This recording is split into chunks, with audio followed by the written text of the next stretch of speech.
እንግዲህ ጀማ የዛሬ ይለያል። ፕሮቴስታንቱና ሁሱ የሚገርም ጊዜ ነበር ያሳለፉት። ክርስቶስ በአዳም በኩል የመጣብንን እርግማን አስነስቶልናል በመስቀል ላይ በሰራው ስራ ብለህ፣ ያ እርግማን ግን እስካሁን በአንተም ላይ በሴቶችም ላይ ይሰራል።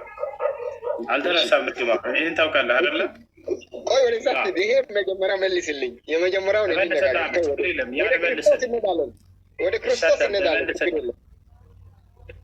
ፈጣሪ ስም አንደኛ እግዚአብሔር እርግማኑን እንዳነሳ ቃል በቃል ዘፍጥረት 8:21 ላይ አየን። ከዚህ በኋላ ምድርን ዳግም እያለ እኮ ነው። የመጀመሪያው አለ ግን ዳግም እያለ ነው። ይሄ ሌላ ነው። አልረግምም ያለው በውሃ የሰው ልጅ ካጠፋ በኋላ ዳግመኛ እንደዚህ አይነት በደል በሰው ላይ አላደርግም እኮ ነው እንጂ እርግማንን አነሳሁኝ አለ። እርግማኑ ደግሞ ሞት ነው ብለሃል። ያንን እርግማን አነሳበት ሞት ነው ሞት። ያው ያን እርግማን ከዚህ በኋላ በሰው ምክንያት ምድርን አልረግምም ብሎ ተናገረ። እሺ፣ ስለዚህ ያን እርግማን አንስቶታል ማለት ነው። አንደኛ እሱ ነው። ሁለተኛ ነገር እሺ፣ አዳምጥ። እሺ፣ ስለ የትኛው ሞት ነው እያወራህ ያለኸው አንተ? ሞት በቃ ማንኛውም ሰው አሁን ሰው የሆነ ሁሉ አፈርን ይቀምሳል። ለምንድን ነው የምትሞተው? ዘፍጥረት ላይ የተባለ ቃል ለምንድን ነው የምትሞተው? እስኪ አንተ ተናገር። ለምንድን ነው የምትሞተው? የሚሞትበት ምክንያት የእግዚአብሔርን ፍቃድ፣ ያው በለሱን ስለተበላ ነው። ያ በለስ አትብሉ፣ ይህም በለስ በበላችሁ ጊዜ ትሞታላችሁ ነው የተባለ። ለማን ነው እንደዛ ያለው እግዚአብሔር? ለአዳም። አንተ አዳም ነህ እንዴ? አዋ፣ በዛን ሰዓት አዳም ውስጥ የአዳም ዘር ሁሉ አለ። የት አንተ ነበርክ በገነት ውስጥ የዛኔ? እግዚአብሔር አያቀኝም? እኔን አያቀኝም? ያቀም ሳይሆን አዳም ይሄን ትእዛዝ ሲሰጥ አንተ በገነት ውስጥ ነበር? አዳም ሲፈጠር የሰው ልጅ አንዴ ነው የተፈጠረ። በአዳም ውስጥ ነው ሁሉ ሰው ያለ። የዛኔ በገነት ውስጥ ነበርክ ወይ አንተ? ነበርኩ፣ በአዳም ውስጥ ነበርኩ። አንተ ነበርክ የዛኔ በገነት ውስጥ ይሄን የዛፍ ፍሬ እንዳትበላ ሲባል አዳም አብረኸው ነበርክ አንተ? አው በመንፈስ ነበርኩ። መንፈስ ውስጥ እኮ መንፈስ ውስጥ የሰው ዘር ሙሉ አለ። እግዚአብሔር ሁሉ ሰው ያሳላል። በመንፈስ አላልኩም። ያን ትእዛዝ ሲቀበል ጊዜ አዳም የዛፏን ፍሬ አትብላ ሲባል አንተም አብረህ እየሰማህ ትእዛዙን እየሰማህ የተቀበልክ ነበር ወይ? አይ እኔ አልሰማሁም፣ ግን አዳም አባቴ ስለዚህ አንተ ላይ አይመለከትማ ያ ትእዛዝና የኃጢአቱ ፍርድ። ትክክል፣ አንተ ላይ አይመለከትም። ስለዚህ አንተ የለበትም ሞታለህ የተባለው። ስለዚህ አዳም ሲቀጥል እዚያ ቦታ ላይ ምን ነበር ያለው? እስኪ በአዳምና በእግዚአብሔር መካከል የሆነው ምንድን ነው? ምን ነበር ያለው እግዚአብሔር ለአዳም? ይሄን በበላ ቀን ትሞታለህ ነው ያለ። በበላ ቀን ሞቷል አልሞተም? ታዲያ አዳም ሞቷል። በመንፈሳዊ ዓለም ሞቴ፣ በስጋ ግን አልሞቴም። ስንት አይነት ሞት አለ? ሁለት። ምንና ምን? የስጋ ሞት እና የመንፈስ ሞት። ማስረጃ አንተ ራስህ ታውቃለህ። እያወቅህ ነው የምትከራከረው። እያወቅህ አትበለኝ። ማስረጃም አንተ ታውቃለህ። አንተ በጣም ታውቃለህ። ስለምታውቅ ነው። አይቻለሁ። ታውቃለህ፣ ወላሂ ታውቃለህ። እንዴ ቆይ እኔ ልጠይቅህ ጋሼ ዳጋይ እሱ ሲማ እስኪ አሁን ትልቁ የኔ ጥያቄ የአዳም በደል ላይ እኛ ማንጠየቅ ከሆነ ለምን እንሞታለን ነው? ለምሳሌ እግዚአብሔር አዳም የኔ ጥያቄ ጨረስና አውራ። አዳም ጀነት ውስጥ እግዚአብሔር ከፈጠረ በኋላ እንዲሞት ነው የፈጠረ ወይ? ያኔ ኃጢአት ባይሰራ በለሱም ባይበላ ኖሮ አዳም ይሞት ነበረ? እሱ የእናንተ ፍልስፍና ነው። እንደዛ የሚል መጽሐፍ ቅዱስም ላይ ሆነ ቁርአንም ላይ የለም እኮ። ይሄ እኮ እየጠየቅ ያለው ከእምነት ውጭ ነው። አላህ ይላል። ይኸው ሲጠየቅ ሂድና ለአላህ ሂድና በአላህና በእኛ መሀል ሂድና ለእኛም መካከለኛ ሆነ ለእኛ መረጃ እንደሱ የሚል ያለው የቱ ጋር ነው? እንደሱ የሚል ያለው ተዘጋጅቼ እመጣለሁ ጋሼ። እኔ ይሄን አይቻለሁ። ይሄ አንብቤያለሁ። እንደሱ ነው። ነገር ግን ልንገርህ፣ መጀመሪያ ሲጀመር የተፈጠረው ለምድር ነበረ። እግዚአብሔርም ሆነ መጽሐፍ ቅዱስ ላይ የተገለጸው አላህ በቁርአን ላይ የገለጸው ምድር ላይ እንዲኖር ነው የፈጠረው አዳም። ግን በገነት ውስጥ ሂድና ገብተህ ኑር ብሎታል። ገብተሃል። በዚያ ላይ ፈተና ተሰጠው። ያን ፈተና ወደቀ። ወደ ተዘጋጀለትን ምድር ኖረ። ስለዚህ በዚህ በምድር ላይ እየኖረ እያለ ሞት የሚባልን ነገር አምላክ አላህ በፍጥረቱ ላይ ሁሉ አድርጓል። ምክንያቱም እዚህ ምድር ላይ ሲኖር ሰው ማንኛውም ሰው ይሞታል። ስለዚህ አዳም ጊዜውን ጠብቆ የዛኔ ሞተ። ነገር ግን መጽሐፍ ቅዱስ ላይ እንዳንተ እንዳልከው ቀደም የዛፏን ፍሬ በበላህ ጊዜ ሞትን ትሞታለህ፣ በበላህ ቀን ወይንም ጊዜ ትሞታለህ ብሎታል። የዛፏን ፍሬ በላ አዳም፣ ግን አልሞተም። ከዚያ በኋላ በጣም በርካታ ዓመታቶችን ኑሮ ነው የሞተው። ስለዚህ እዚያ ላይ ራሱ እግዚአብሔር ተሳስተዋል። ምክንያቱም ዛፏን ፍሬ በበላህ ጊዜ ሞትን ትሞታለህ ብሎታል። አልሞተም አዳም። ያ ነው አላህ ስብሐነ ወተዓላ ግን በበላህ ጊዜ ትሞታለህ አትሞትም ገለመሌ ምናምን አይደለም ያለው። እሺ ቆይ እሱ እኔን ስማ፣ እኔም ልናገር እዚህ ጋር ተናግሬያለሁ። እኔም ሰምቻለሁ፣ አንተም ስማ እስኪ። እዚህ ጋር ሰይጣን ደግሞ ምን እንዳለው ታውቃለህ?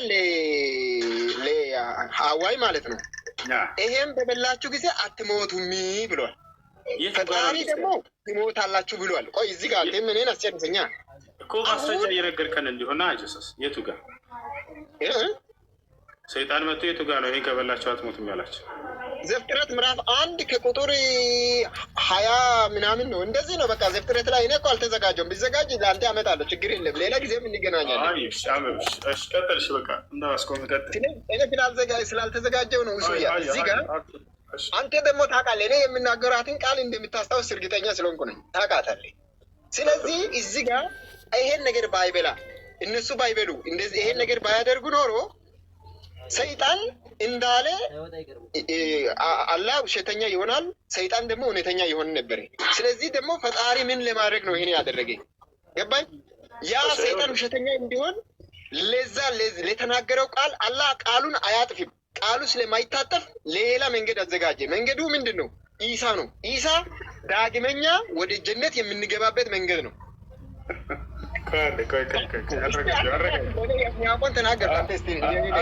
አንተ በኢሳ በኩል ገነትን አትገባ ወይም በኢየሱስ በኩል ገነት እንደማትገባ አላሳየህ።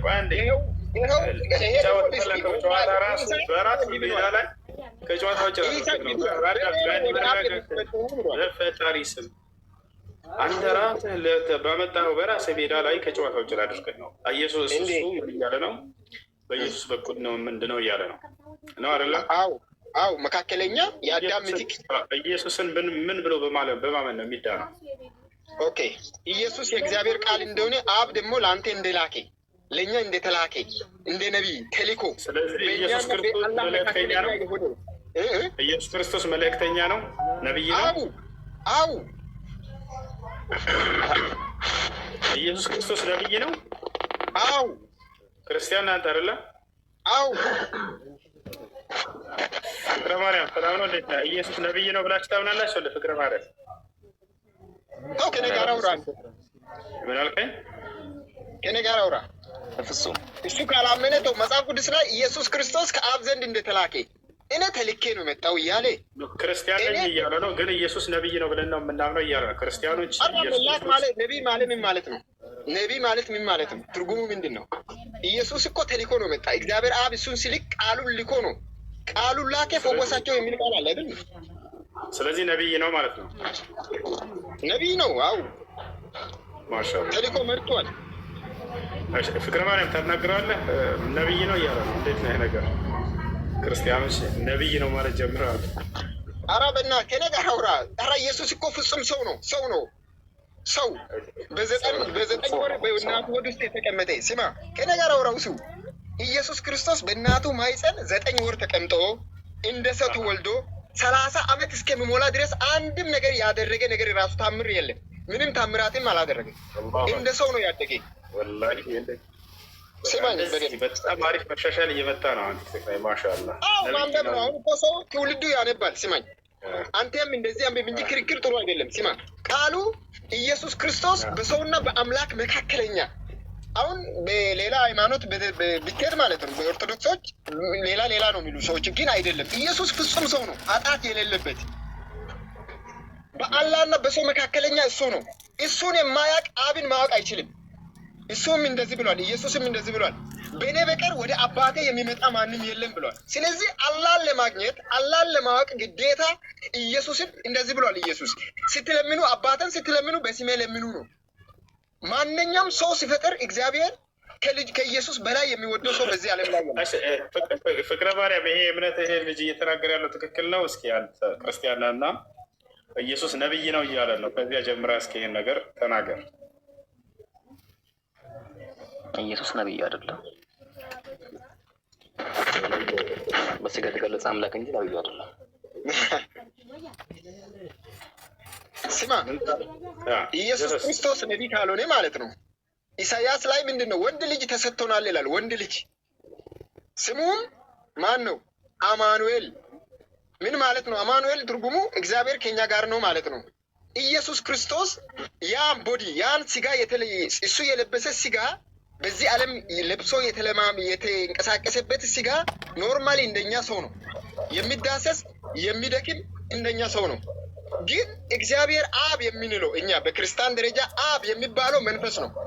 መንፈስ የተባለ አምላክ በእኛ እውቀት የማይገመት በዛም ነው ያለ የማይባል በሰው አይምሮ የማይሰላ ቦታ የማይሰጠው ሰማይ የሞላ ምድር የሞላ መዝሙረ ዳዊት ምዕራፍ 139 ላይ አንብብ። ምዕራፍ 39 ማለት ነው። እዛ ላይ አንብብ። እግዚአብሔር አብ መንፈስ እንደሆነ የእግዚአብሔር ቃል ይናገራል። እግዚአብሔር አብ መንፈስ ነው። ግን የእግዚአብሔር ቃል ኢየሱስ ክርስቶስ ስጋ ሆኖ በዚህ ምድር ስጋ ለብሶ በዚህ ምድር ላይ መጣ። አሁን ትልቁ ሙስሊምና ክርስቲያን እዚህ ጋር ትንሽ ጋፕ የሚቆጥር ነገር እዚህ ጋር ነው ያለ። እኛ የአላህ ቃል ፍጡር አይደለም ብለን ነው ምናምን።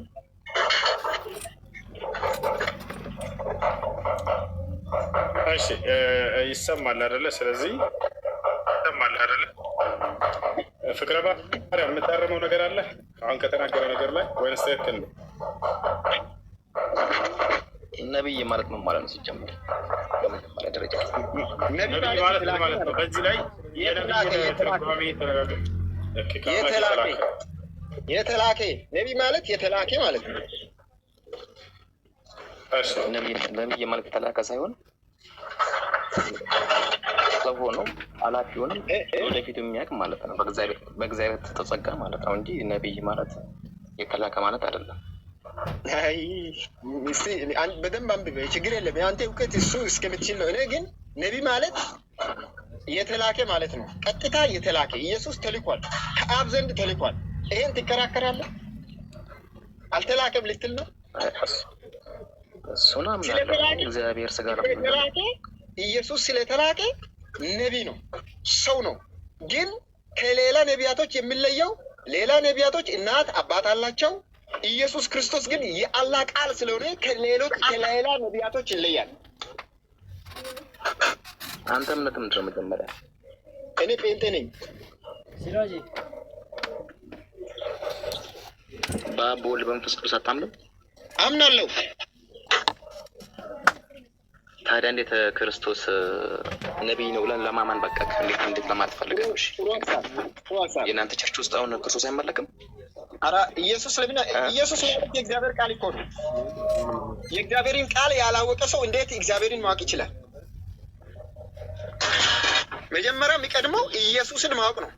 ከዛ በኋላ ነው አብ የሚታውቀው። የአላህን ቃል ያላወቀ ሰው፣ የአላህን ቃል ያላከበረ ሰው እንዴት አላህን ማክበር ይችላል? እዚህ ጋር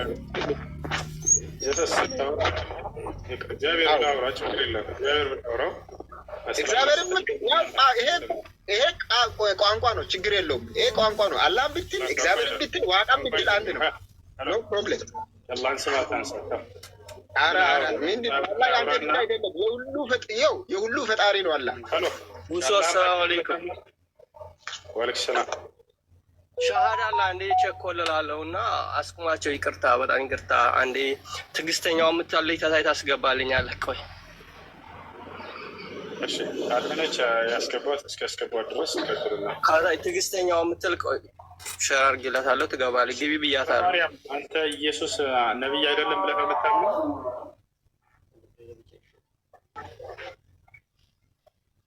ፍቅረ ማርያም፣ ኢየሱስ ነብይ አይደለም ብለህ ነው የምታምነው? እኔ አላምንም። አሁን ኢየሱስ ክርስቶስ ጋር የመጣ አምላክ እንጂ ነብይ አይደለም። ነብይ ማለት ምን ማለት ነው? ነብይ ማለት ሰው ሆኖ የሚመጣውን ዘመን በእግዚአብሔር በተሰጠው ጸጋ የሚያውቅ ሰው ማለት ነው። ታዲያ ኢየሱስ ክርስቶስም እንደዚያ እኮ ነው። ኢየሱስ ክርስቶስም እንደዚያ ነው። ከአምላክ በተሰጠው ጸጋ የወደፊትን ይናገራል። ሰው ነው እንደዚያ ያለው። ኢየሱስ ኖርማል ሰው ነው። ሰላም ያለው እሱ ማለት እኮ ከአምላክ ሰው ነው። ስጋ በስጋ በመልበሱ ሰው። ነቢይ ማለት በአምላክና በሰዎች መካከል ሆኖ የአምላክን ቃል እየተቀበለ ለሌሎች የሚያደርስ ማለት ነው። ነቢይ አይደለም። የወደፊትን የሚያውቅ ማለት ነው። የወደፊትን የሚያውቅ ጨመር ማለት ነው። ግን ይሄ ነገር ያው ገደብ አለው ከእግዚአብሔር በተሰጠው ጸጋ እንጂ በራሱ አይደለም እኮ። ኢየሱስ ክርስቶስ ከአምላክ እየተቀበለ በሰዎችና በአምላክ መካከል ሆኖ ከአምላክ እየሰማ ለሰዎች የሚናገር ይሄ ነቢይ ተርጓሜ ነው። ስለዚህ ኢየሱስ በዚህ መሰረት ደግሞ ነቢይ ነው። ዮሐንስ ወንጌል ምዕራፍ 8 ቁጥር 40 ላይ እኔ ከአምላክ እየሰማሁ የምነግራቸው ሰው ነኝ እያለ ይናገራል። ትክክል።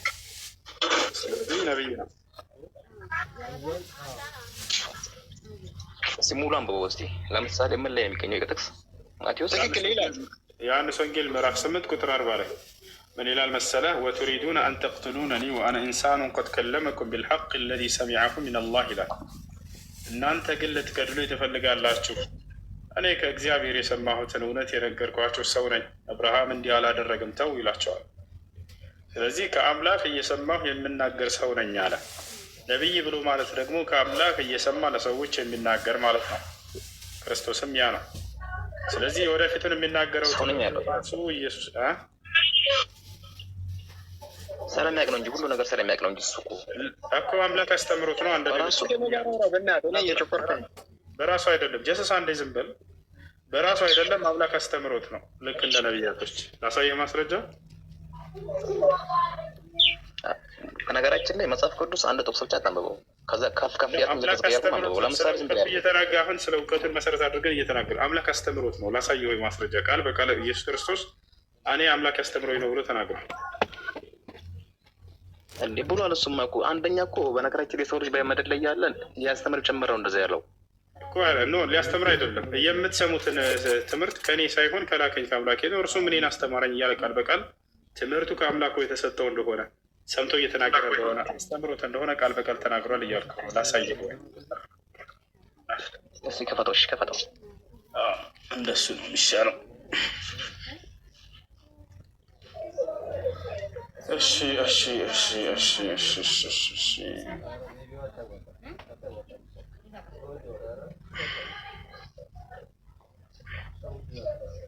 ዮሐንስ ወንጌል ምዕራፍ 8 ቁጥር 28 ላይ ኢየሱስ ክርስቶስ እውቀቱን አምላኩ አስተምሮት እንደሆነ የተናገረበት ቦታ ያውና ተመልከቱ። ዮሐንስ ወንጌል ምዕራፍ 8 ቁጥር 28 ስለዚህም ኢየሱስ የሰውን ልጅ ከፍ ከፍ ባደረጋችሁት ጊዜ እኔ እሆን ዘንድ አባቴም እንዳስተማረኝ እነዚህን እናገር ዘንድ እንጂ ከራሴ አንዳች እንዳልናገር በዚያን ጊዜ ታውቃላችሁ እያለ ይናገራል። ስለዚህ ኢየሱስ ክርስቶስ ተምሮ አምላኩ አስተምሮት ቀጥል እስኪ 29 30 አንብበው እስኪ እናነባዋለን። ጊዜ ተምሮ ነው አይደለ? አስተምሮት ነው አምላኩ አጂ አይደለም። አባት እንደነገረ ያለ ቃል በቃል አባት ያ ቃል በቃል እርሱ አባቴ እንዳስተማረኝ አለ። እሺ አባቴ እንዳስተማረኝ ማለት ምን ማለት ነው? አባቴ እንደነገረኝ ማለት ነው አይደል? እንዳስተማረኝ አለ። ስለዚህ ሌሎቹ ልክ አምላክ እየነገራቸው እንደሚናገሩ ኢየሱስ ክርስቶስም አምላክ እየነገረ የሚማር ነበር። እሱ ግን እዚህ ጋር አምላኬ እንደነገረኝ አይደለም አይደለ? አባቴ እንደነገረኝ ነው የሚለው ማንን ነው? አምላኩን እኮ ነው። አምላኩን አይደለም፣ የባህሪ አባቱን ነው። ኤፌሶን ምዕራፍ 1 ቁጥር 3 የኢየሱስ ክርስቶስ አባትና አምላክ ይባረክ ይላል። አባቱን አምላኩ ብሎ ገልጾታል። እዚህ ከፈተው ኤፌሶን ምዕራፍ 1 ቁጥር 3 ኤፌሶን ምዕራፍ 1 ቁጥር 17 የኢየሱስ ክርስቶስ አባትና አምላክ ይለዋል። ታሳያችሁንም እሺ ላሳይ።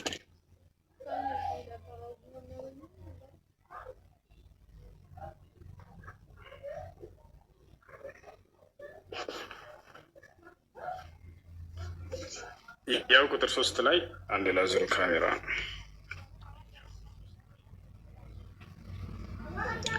ምን ይላል? ቁጥር 3 ያው ክርስቶስ ሰማያዊ ስፍራ በመንፈሳዊ በረከት ሁሉ የባረከን የጌታችን ኢየሱስ ክርስቶስ አምላክና አባት ይባረክ ይላል። 17ም ላይ ልክ እንዲሁ የኢየሱስ ክርስቶስ አምላክና አባት ይላል። የኢየሱስ ክርስቶስ አምላክ አንድ አጠፋው ለውጣለ ችግር የለም።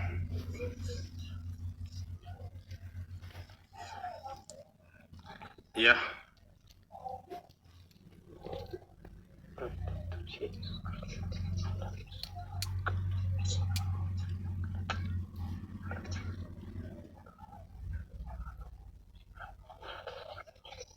በቅዱሳን ዘንድ ያለው የርስት ክብር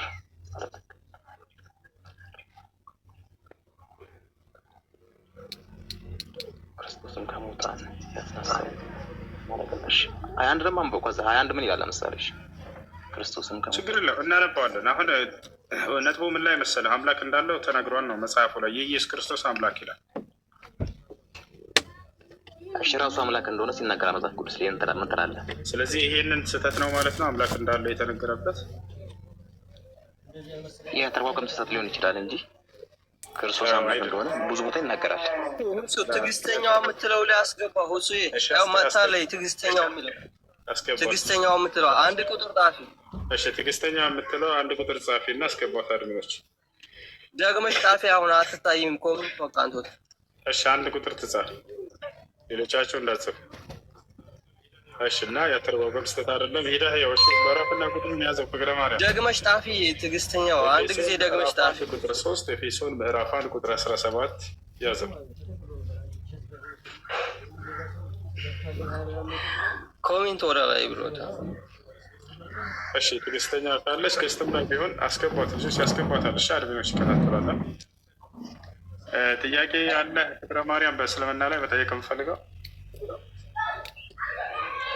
ሰላም ነው አለሁ አልሐምዱሊላህ። ጥያቄ ነበር። እሺ ጥያቄ ምንድን ነው? አዳምና ሔዋን በገነት ውስጥ እያሉ ሶላት ይሰግዱ ነበር? እሺ ጥሩ ጥያቄ። አንደኛው ታድርገው። ያው ስለ አላህና ስለ መሐመድ ማለት ነው። በነገራችን ላይ ያው ጥሩ ጥቅሱን ብቻ የመረጥክ ሳይሆን ሙሉ ነው የሚለው ነገር ችግር የለውም። እሺ አዳምና ሔዋን በገነት ውስጥ ይሰግዳሉ? አንደኛ በገነት ውስጥ ሶላት የለም። ገነት የጸጋ ሀገር እንጂ የአምልኮ ሀገር አይደለም። ያ ማለት ሀጅ፣ ሶላት ምናምን እንደዚህ አምልኮ ስርዓቶችን የምትሰሩበት አይደለም። ነገር ግን በገነት ውስጥ አምላክን ማምለክ ወይንም ደግሞ እንደው በጥቅሉ የለም ወይ አለ። በገነት ውስጥ አላህን ማመስገን የሚባል ነገር አለ። አላህ ስብሐነሁ ወተዓላ ስለዋለልን ጸጋ እናመሰግነዋለን ሁልጊዜ። ይህም በቁርአን ላይ አላህ በገነት ውስጥ እኔን ታመሰግናላችሁ ብሎ ተናግሯል። እርሱን እናመሰግነዋለን፣ እናወድሰዋለን፣ እንቀድሰዋለን። دعواهم فيها سبحانك اللهم وتحيتهم فيها سلام وآخر دعواهم أن الحمد لله رب العالمين إلى سورة يونس ላይ በእርሷ ውስጥ ጥሪያቸውም የገነት ሰዎች አምላካችን አላህ ሆይ ጥራት ይገባህ እያሉ ይቀድሱኛል አለ። ከዚያስ የመጨረሻም ንግግራቸው ምስጋና ለዓለማቱ ጌታ ለአምላክ ለአላህ ይገባ እያሉ ይኖራሉ አለ። ስለዚህ አላህን በገነት ውስጥ እናመሰግናለን። ይህ አንዱ የአምልኮ አይነት ነው፣ ምስጋና። ልክ እንዲሁ እርሱ ሶላት ስግደት ሲያደርጉ እነሱ ነገርኩህ እኮ በገነት ውስጥ ሲጀመር ሶላት የለም። አሁን ሄደንም እዛ አንሰግድም እኛ። ነገር ግን ምስጋናና ውዳሴ ቃላቶችን ሁሌ እንላለን በገነት ውስጥ። ነገር ግን ነቢያቶች እንደሰገዱ ላሳይ፣ ሶላትን የሰግዱ እንደነበር። እስኪ ሙሉ ነቢያቶች አሁን እስላምንም ብሎ ሰብከዋል? ሰብከዋል። ያሳይ ላሳየሽ። ለምሳሌ ከነቢያቶች ያዕቆብን እንውሰድ። ሶላትም እንደሚሰግዱ እንደነበር ሁሉ አሳያለሁ። መጀመሪያ ግን ከእሱን ጀምር። ሙስሊሞች እንደነበሩ ሙስሊሞች 132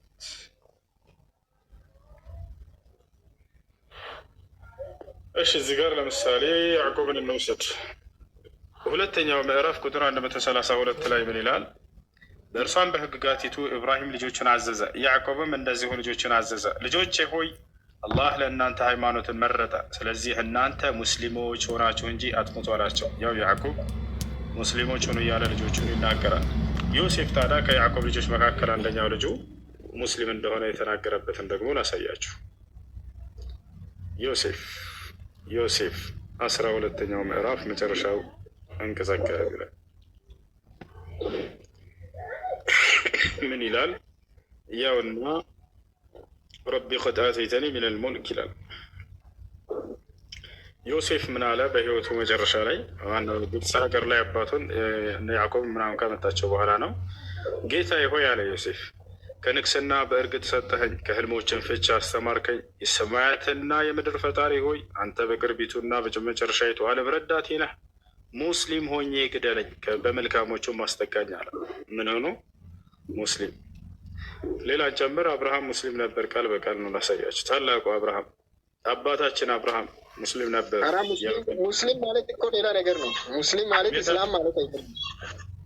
ዘለቀ ቤት አድርገን አንድ ቤት አድርገን ታወራለህ ከእኔ ጋር አብሽር በተራው አንድ አብርሃም ደግሞ 67 ላይ ኢብራሂምም ይሁዳዊም ወይንም ክርስቲያን አልነበረም፣ ግን ወደ ቀጥተኛ ሃይማኖት የተዘነበለ ሙስሊም ነበረ፣ ከአጋሪዎች አልነበረም። ያ አብርሃም ሙስሊም ነበር። ሌላ የመጨረሻ ከኢሳና ከአብርሃም ማን ነው ቀድሞ ነበር? አንድ እሺ እናወራለን፣ ችግር የለም። አንዴ ሐዋርያቶች ሙስሊም እንደነበሩ ቃል በቃል ሐዋርያቶች ራሳቸው እኛ ሙስሊሞች ነን ሲሉ እናያለን። ያው እና ምዕራፍ 5 ቁጥር 111 ወደ ሐዋርያትም በእኔና በመልእክተኛዬ እመኑ በማለት አዘዝኩ ይላል አላህ። ከዚያስ እነርሱ ምን አሉ? አመንን፣ እኛ ሙስሊሞች መሆናችንን መስክር አሉ ይላል። የሐዋርያቶች ሙስሊሞች ነን ብለዋል። እሺ ቀጣይ ጥያቄ ደግሞ ነቢያቶች እንደሰገዱ ነው። ከሚሰግዱት መካከል አንደኛው መሲሁ ክርስቶስ ይሰግድ ነበር። ያው ማስረጃ ላሳያቸው። ኢየሱስ ከታዘዘው ትእዛዝ መካከል እኔ ለጌታዬ ለአምላኬ ለአላህ እንደሰግድ ታዘዝኩ እያለ ይናገራል። ያውና ቁጥር 30 ላይ ገና ህፃን ሳለ ሲናገር ምን አለ?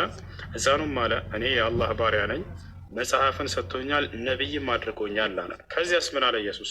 በየትም ስፍራ ብሆን ብሩክ አድርጎኛል፣ በህይወትም እስካለሁ ሶላትን በመስገድ ዘካርን በመስጠት አዞኛል አለ። ስለዚህ ዒሳ ያው እንደሚሰግድ ይናገራል። ሌላ ላሳያችሁ። ማርያም ትሰግድ ነበር፣ ዘከርያስ ይሰግድ ነበር፣ ነቢያቶች ሁሉ በአጠቃላይ ይሰግድ ነበር። ምን አልከኝ? ጀሰስ ሐዋርያቶች የመጡት ከኢየሱስ በፊት ነበሩ ወይስ ከኢየሱስ በኋላ? ከኢየሱስ እና እንዴት የሱን ትምህርት እኮ ነበር የሚከተሉት? ጀሰስ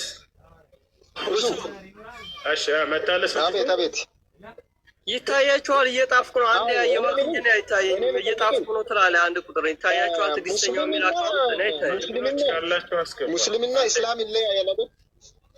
ሲማ ሙስሊም የሚለው ቃልና እስላም እኮ ይለያያል። ሙስሊም ማለት ለአላህ መገዛት አይደል? ለአላህ ነቢያት ሁሉ ይገዛሉ። እንዴት እያልክ ነው? አልገባኝም። እሺ አስረዳለሁ። እሺ ሁለቱን መነጠል አይቻልም። ግን ሙስሊም ማለት ለአላህ የሚገዛ ወይም ለአላህ ተረጋጋ እንጂ ቀስ ብለህ ፈጠረህ ጨረስክ አይደለ? አንዴ ልመልሰልህ። ረጋ በል። ትዕግስተኛው አያትና እየጻፈች ጥፋለች። አሁን ጥፋለች። ትዕግስተኛ ልከውላታል። ትቀበልሽ። ትዕግስተኛ ግቢ። ያ ተልኮልሻል። አንዴ እኔ ልኬላታለሁ። ግቢ ተልኮልሻል። ተጫኝ ቆይ። እሺ ጀሰስ ይሰማል? አዎ ይሰማኛል። ኢስላም የሃይማኖቱ መጠሪያ ነው። ያ ማለትን ማለት ነው ለአንዱ አምላክ ለአላህ ታዛዥ መሆን ማለት ነው። ሙስሊም ማለት ደግሞ የግለሰቡ መጠሪያ ነው፣ ለአላህ የሚታዘዝ ማለት ነው። ለአላህ ታዛዥ መሆን ለአላህ የሚታዘዝ ማለት ነው። ያ ነው እና አንዱ ሙስሊም የራሱ ሙስሊም የሚለውን ስም ያገኘው ኢስላም የሚለውን ሃይማኖት በመከተሉ ነው እና የምትለጥለውን ነገር አይደለም። አሁን እኮ ሙስሊም የሚለው በአረበኛ ስለሆነ ነው እንጂ ለአላህ መገዛት ከሆነ ነቢያት ሁሉ ለአላህ ይገዛሉ፣ የማይገዙ የለም። እውነት ነው። አሁን ግን ስለዚህ እሺ አሁን ለምሳሌ ይሄ ሃይማኖት ወይም እስላም የሚባለው ሃይማኖት ተቀብዬ እኔ አሁን ለአላህ የማልገዛ ከሆነ ጀነት ይገባለሁ? አትገዛ። ማነው ጀነት አትገባም? አላህን የማትገዛ ከሆንክ ያው ነው። ለዚህ እኮ ነው። ስለዚህ ነቢያቶች ሁሉ ለአላህ ይገዛሉ። አሁን ቋንቋው ነው ችግሩ። ታውቃለህ? ቋንቋው በጣም ስትፈታው ይሄ እኛ ክርስትና ራሱ ኢየሱስም እንደዚህ ብሏል። ታውቃለህ?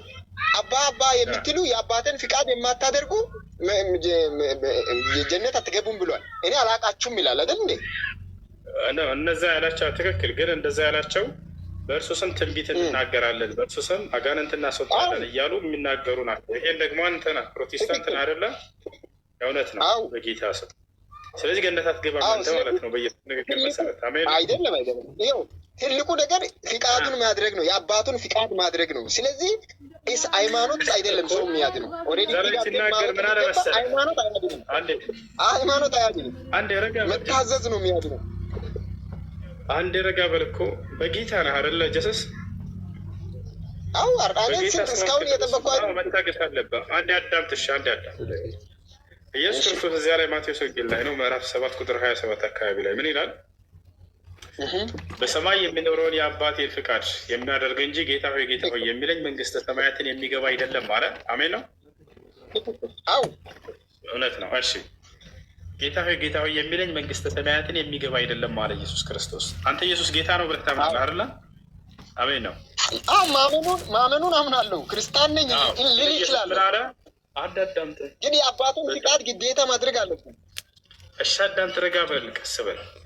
በሰማይ ያለውን የአባቴን ፍቃድ የሚያደርግ እንጂ ጌታ ሆይ የሚለኝ መንግስተ ሰማያትን የሚገባ አይደለም ካለ በኋላ በዚያን ጊዜም አለ ኢየሱስ፣ በዚያን ጊዜም ብዙዎች ጌታ ሆይ በስምህ ትንቢትን አልተናገርንምን ይሉኛል። ጌታ ሆይ በስምህ አጋንንትን አላስወጣንምን ይሉኛል። ጌታ ሆይ በስምህ ተአምራትን አላደረግንምን ይሉኛል። እኔ እምላቸዋለሁኝ እናንተ አመፀኞች አላውቃችሁም፣ ከፊቴ ራቁ ብዬ መሰክርባቸዋለሁ አለ። እናንተ አመፀኞች ያላቸው እነማንን ነው? አመፅ ያለው እዚህ ቦታ ላይ የትኛው በክርስቶስ ስም አጋንንትን እናስወጣለን እያሉ የሚዋሸው አይደለ? አዎ ሳይታዘዙ ማለት ነው። የአባቱን ፍቃድ ሳያደርጉ ማለት ነው። አይ እሱን አይደለም ያልኩት። አመፅ የተባለው እዚህ ጋር ምንድን ነው? አመፅ ማለት ለአባቱ አለመታዘዝ ነው። ለፈጣሪ አለመታዘዝ አመፅ ነው። እዚህ ጋር የተጠቀሰው እዚህ ጋር ምን አመፅ ተጠቀሰ? አንደኛ አብን አለመታዘዝ፣ ሁለተኛ ምን አመፅ ተጠቀሰ? በቃ አመፅ ነው። ኦልሬዲ አመፅ ነው። ሳትታዘዝ ጌታ ሆይ እኔ ሃይማኖተኛ መሆን ነው። በፈጣሪ ስም ረጋ በል ረበአላ። እዚህ ጋር የተጠቀሱትን አመፆች ዘርዝራቸው ነው ያልኩ። አንተ አንዱን ጠቀስክልን፣ አብን አለመታዘዝ አልክ። አንድ አሁን አመፁ ምንድን ነው ንገረኝ። አመፅ ማለት ነው እሱን ደግሞ ሁለተኛ ደግሞ በኢየሱስ ስም አንድ አዳምጥ። ሁለተኛ በኢየሱስ ስም አጋንንት እናስወጣለን እያሉ የሚናገሩ ሰዎች፣ ሶስተኛ በኢየሱስ ስም ተአምራት እናደርጋለን የሚሉ ሰዎች። ይህ ሁሉ ልኬላታለሁ ትቀበልሽ። ያ ነው በኢየሱስ ክርስቶስ እርሱ ስም አጋንንት እናስወጣለን የሚሉ እንደዛ ነው የሚለው ቃሉ፣ እንደዛ ነው ያንተ እንደዚህ ነው። ግን እንደዛ አይደለም ቃሉ።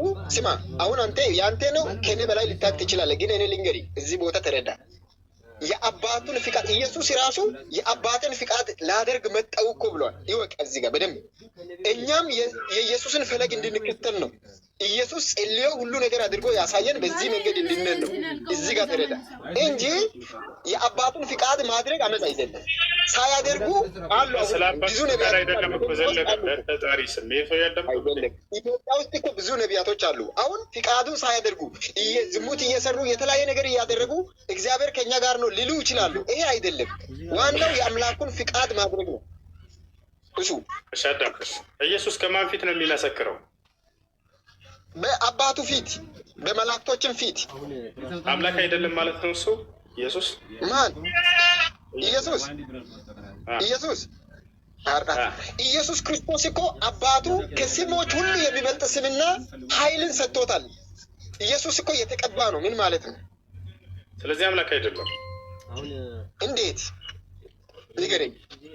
ስለዚህ አምላክ አይደለም ወይ ንገረኝ። እንዴት አምላክ እንዳልሆነ ለእኔ አምላክ እንደሆነ ሊነግር ይችላለሁ። ልጆች ዋርኒንግ እየሰጠ ነው። ምን እናድርግ? የዋርኒንግ ምልክት አሳየ። ከሚዘጋው ወጥቼ እመለሳለሁ። እሺ፣ ለማንኛውም ኢየሱስ ክርስቶስ አምላክ እንዳለው አስተማረ እንጂ እኔ አምላክ ነኝ ብሎ የትኛውን ቦታ ላይ አላስተማረም። አይደለ? ለመጨረሻ ጊዜ ግን አምላክ እንደመሆኑ እኔ አንተን ማስረዳት ይችላለሁ። እሺ፣ ኢየሱስ ክርስቶስ አምላክ ነኝ ብሎ ነው ያስተማረው ወይንስ አምላክ አለ ብሎ ነው ያስተማረው? አምላክ አለ ብሎ አስተምሯል። ለእርሱ አምላክ አለው አይደለ? ኢየሱስ አምላክ አለው አለው። አራ እየጸለየ አይደለም? ወደ አባቱ እየጸለየ አይደለም? የጌታ ሰው አሜን ነው። ስለዚህ አምላክ ካለው አንድ አካል ደግሞ ለራሱ አምላክ ሊሆን አይችልም ማለት ነው አይደለ? አምላክ ያለው አምላክ የለም። እኔ ላስረዳኝ። እሺ፣ አሁን እዚህ ጋር እኔ ላስረዳኝ። ስማኝ አንተ። እሺ፣ የአላህ ቃል ወይም የፈጣሪ የአምላክ ቃል ፍጡር እኮ ሊሆን አይችልም። የግዴታ እስልምና ላይ መምጣት አለበት ማለት ነው?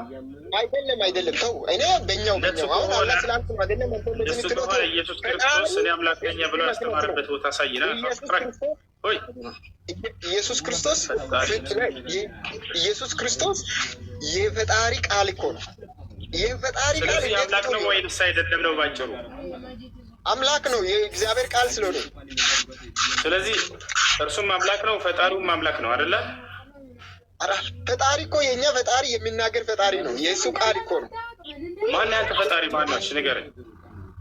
የኔ ፈጣሪ አብ ኤሎሂም የሚባል ኤሎሂም። በጣም ጥሩ። ኢየሱስ ያንተ ፈጣሪ ነው? ኤልሻዳይ የሚባል ኢየሱስ ያንተ ፈጣሪ ነው? ኢየሱስ የዛ የፈጣሪ ነው አይደለም ያልኩት። ያንተ ፈጣሪ ነው ወይ ኢየሱስ? አዋ። ስለዚህ አብም ፈጣሪ ነው፣ ኢየሱስን ፈጥሯል። አብ እኮ ያለ አብ ኢየሱስ አብ ያለ ኢየሱስ እኮ የፈጠረ ነገር የለም። ምድር ራሱ ቃል አይደለ የተፈጠረ። ስለዚህ አብ ያለ ኢየሱስ መፍጠር አይችልም ማለት ነው። አይችልም። አላሁ አክበር። አጂብ ነው። አንዱ ያለ ሌላው ካልተደጋገፉ አይቆሙም የክርስቲያኖች አምላክ። ለምሳሌ አብ ብቻ ፈጣሪ አይባልም። ንገረኝ፣ አንተ የምታውቀውን ንገረኝ። ተደጋግፎ የሚቆም አምላክ የለም። ምሕረት ውጡ ወላሂ ራዚ ካልተደጋገፉ ንገረኝ፣ ከቻልክ ንገረኝ እኮ። ተደጋግፎ የሚቆም አምላክ የለም። እኔ እኮ ያን እያስረዳሁ ነው። አይደለም ቻይና ሁሉን የሚችል ነው። ልጠይቅህ፣ የአንተ ፈጣሪ ቃል የለውም? አይናገርም? ማ የአንተ ፈጣሪ አይናገርም? ይናገራል። ታዲያ ከተናገረ የእሱ የተናገረ የአላህ ወይም የፈጣሪ ቃል አንተ ዘንድ ፍጡር ይሆናል? ተመልሶ ፍጡር ይሆናል? ባህሪ ነው እሱ። ፈጣሪ ፍጡር ተብሎ የሚነገርለት ነገር አይደለም፣ ባህሪ ይባላል። በቃ ኢየሱስ ክርስቶስ ደግሞ የእሱ ቃል ስለሆነ የእሱ ቃል ደግሞ ፍጡር ሊሆን አይችልም ብዬ ነው የሚያምነው። ለምን? ሰማይም ምድርም በሱ ነው የተፈጠረ እኮ። ስለዚህ ፈጣሪ ነው። አዋራ እንዴት ይለያያሉ? የእሱ ባህሪ አይደለም ፈጣሪ ያለህ ማለት ነው። አብም ፈጣሪ ነው አይደለ? አብ እኮ አይታይም። አብ መንፈስ ነው። ይታያል አይታይም አይደለም ጥያቄው። አብ ፈጣሪ ነው አይደለም? ፈጣሪ ነው። ወልድም ፈጣሪ ነው፣ ኢየሱስም አይደለ? አው ሁለቱ አብሮ ነው፣ አንድ የሚለያዩ አይደለም። የእሱ ባህሪ ነው። አብሮ ናቸው የሚፈጥሩት። አብም ወልድም ፈጣሪ ናቸው አይደል? አው አብሮ ነው የሚፈጥሩት። ሌላ የረሳ ነው። ባንዳ ነው ብቻ አንድ ምርቃት። መንፈስ ቅዱስም ፈጥሯል አይደለ? ፈጣሪ ነው እሱም አይደለ? መንፈስ ቅዱስም እኮ ነበረ ኢየሱስ። ስለዚህ ሶስቱም ተባብረው ነው የፈጠሩት እንጂ አንዴ ሶስቱም ተባብረው ነው እንጂ የፈጠሩት ፍጥረታትን ሁሉ አብ ብቻውን አልፈጠረም ማለት ነው አይደል? በቃ አው አላሁ አክበር። هذا ሽርክ بعين ሽርክ ማለት ይሄ ነው ወላሂ። ሶስቱም ተባብረው ለምን ሽርክ ትላለህ አንተ? ራስህ ነህ ሽርክ የፈጠርክ ያለው። የአላህን ቃል ፍጡር እያልክ እኮ ነው። የአላህን ቃል ፍጡር ነው ያልክ ፍጡር ነው። ያኔ ፍጡር አላልኩህም። ተው ኧረ ብለሃል። ኧረ ወላሂ ብለሃል። ተው እኔ ፈጣሪ የማይባልም ባህሪ ነው ነው ያልኩት። ተው ፈጣሪ እኮ አይታይም። የታየ አንድ ነው። አንድ ብቻ መፍጠር አይችልም ማለት ቆይ አንዴ ተረጋጋ። እንዴት? እሺ አሁን ቆይ ምሳሌ ሲጠይ አንዴ ሶስቱም ተባብረው ካልሆነ አንዱ ብቻውን መፍጠር አይችልም ማለት ሰላችሁታል። አብ ብቻውን የፈጠራል ሚስራ አይችልም ማለት ወላሂ ቆም ብላችሁ አስቡ ክርስቲያኖች። ተደራርበው ካልተደራረቡ የማይፈጥሩ አምላኮች እንዴት ነው አምላክ ብላችሁ ያዛችሁት? ብቻን መፍጠር ይችላል ወይ? አብሮ አይችልም። ያለ ቃል የተፈጠረ ነገር ንገረኝ እስኪ። አላህ ያለ ቃል ይፈጥራል ከፈለገ። ሰማይ ማን ነው? አላህ ሱብሓነሁ ወተዓላ ንገረኝ። አዳምን በእጁ ሰራው። አዳምን በእጁ ሰራው። ላሳይ፣ በማስረጃ ላሳይ። ላሳይ ረጋሽ አዳምን ያለ ቃል ራሱ መፍጠር ይችላል ሁሉ ነገር። እሺ እና ማስረጃ ላሳይ። እሺ እና ላሳይ። ያው አላህ ያለ ቃል መፍጠር ይችላል። ያለ ቃል ና ላሳይ። ያለ ቃል የተፈጠረ ነገር አምጣ። አዳም ከመሬት ካልተፈጠረ ደግሞ መሬት ነው። መሬት ካልተፈጠረ አዳም እንዴት ይፈጠራል? ረጋብ እንግዲህ የአላህ ሱብሓነሁ ወተዓላ አዳምን እንዲፈጠረው ና ተመልከት። ያው እሺ ሳይ ቁጥር 57 ነው ባንዴ 75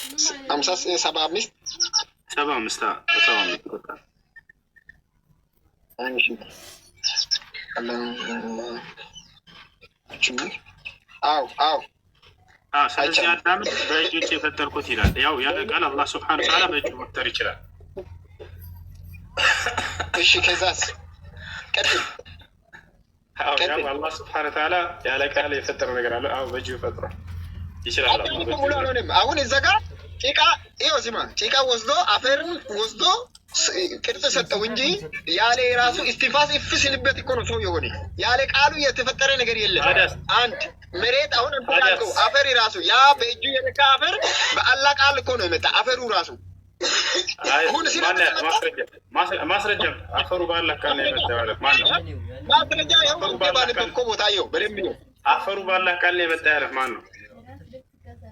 አራ ይኸው ኩን ፊየኩን የሚለው ቃል ከየት ነው መጣ? ማን ነው ያለ ያን ቃል?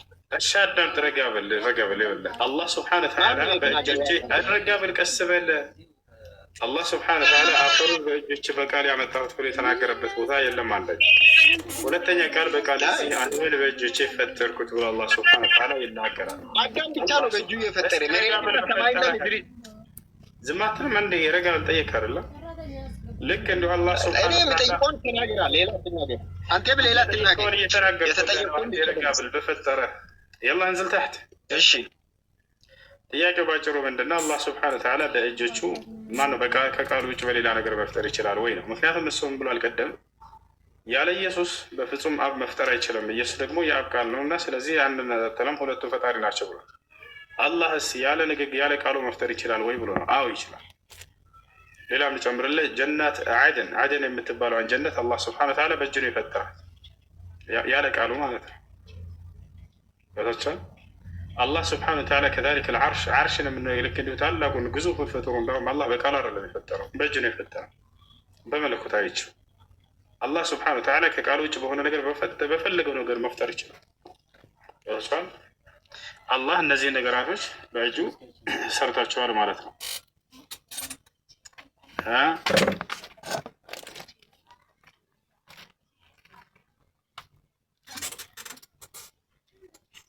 ይሄን ይመስላል ማለት ነው። ማስረጃን አላሳየህ ያው ምን ላሳያችሁ? አላህ እንዳልኳቸው ቅድም በአርሽን በእጁ ፈጥሮታል። ምን ይላል? አን አብድላህ አን ኢብን ዑመር ረዲየላሁ ዐንሁማ ቃል ኸለቀ ላሁ አርበዐተ አሽያእ ቢየዲሂ አላህ አራት ነገራቶችን በእጁ ፈጥሯቸዋል። ያለ ቃሉ ይፈጥራል ወይ ነው አይደለ? ያው በእጁ ፈጥሯቸዋል። ምን አንደኛው አልዓርሽ ቅድም እንዳልኳቸው፣ ሁለተኛ አደን የምትባለዋን ጀነት ኤደን የምትባለዋን ጀነት፣ ሶስተኛ አደምን ቀለም ከታሪክ ልክ እንዲሁ ወደ አማርኛ ልተርጉምላችሁ ቅዱሳን ተመልከቱ።